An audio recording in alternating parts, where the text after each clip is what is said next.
Assalamualaikum warahmatullahi wabarakatuh. Sebelumnya, perkenalkan, nama saya Anissa Nur Fadila dari Agroteknologi Universitas 11 Maret. Sebelumnya diperkenalkan dengan Ibu siapa? Siti Nursana.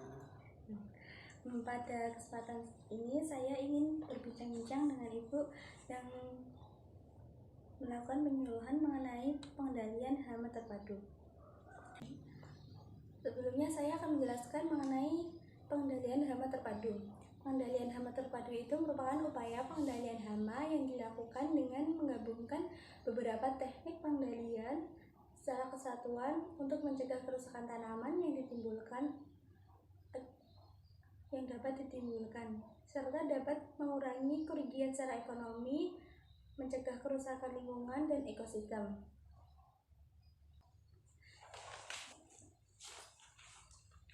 Ini ada beberapa contoh dari tanaman yang terkena serangan hama seperti hama worong, hama belalang, hama ulat, atau penggerek batang padim.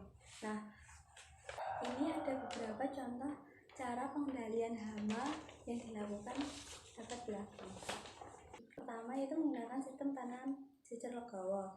Nah, sistem ini tuh memiliki banyak keuntungan, yaitu karena terdapat ruang terbuka sehingga memperbanyak cahaya masuk yang dapat meningkatkan aktivitas fotosintesis.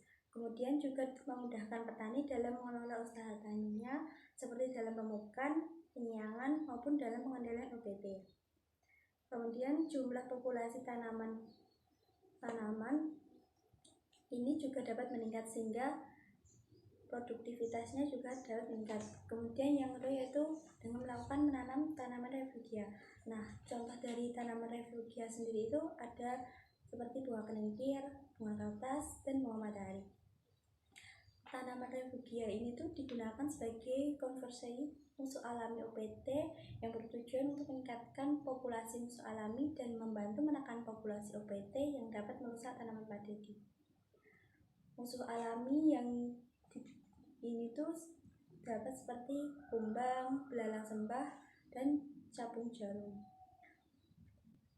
Kemudian pengendalian dengan menanam refugia ini tuh memiliki banyak sekali kelebihan seperti yang ramah lingkungan, sumber pakan musuh alami, dapat memecatik lahan, kemudian juga menghemat biaya.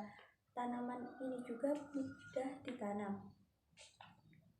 Kemudian pengelolaan lahan pertanian yang ramah lingkungan ini dapat mempertahankan keberadaan musuh alami.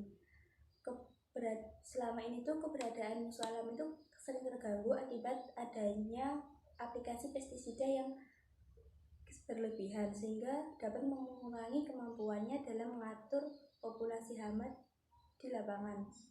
Dampak terburuknya yang dapat ditimbulkan pada penggunaan pestisida secara kimia itu biasanya peningkatan populasi hama dalam jumlah yang lebih besar melebihi populasi semua yang disebabkan oleh matinya musuh alami akibat terpapar pestisida. Oleh karena itu, baiknya penggunaan pestisida kimia itu digunakan secara bijaksana.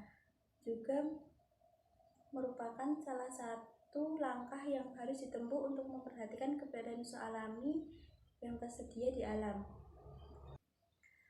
Kemudian cara pengendalian hama terpadu selanjutnya yaitu dengan menggunakan rotasi tanaman. Rotasi tanaman ini bertujuan untuk memutus rantai hama. Jadi dalam setahun itu tuh tidak hanya menanam padi terus.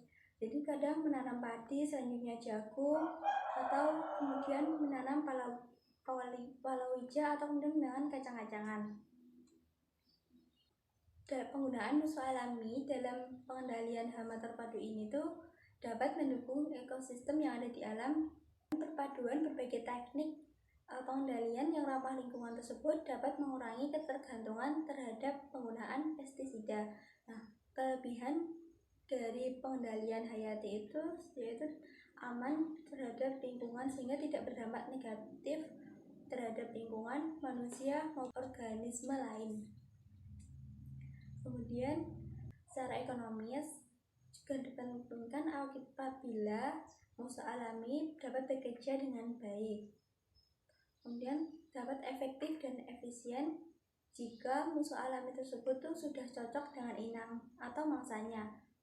Jadi kesimpulan yang dapat diambil itu dalam pengendalian hama itu kita itu mengusahakan dengan menggunakan pestisida herbati atau dengan mengendalikan hama itu dengan berbasis lingkungan, kebiasaan hayati yang ramah lingkungan, sehingga populasi hama itu Wassalamualaikum warahmatullahi wabarakatuh. Sekian yang dapat saya sampaikan, kurang lebihnya saya mohon maaf.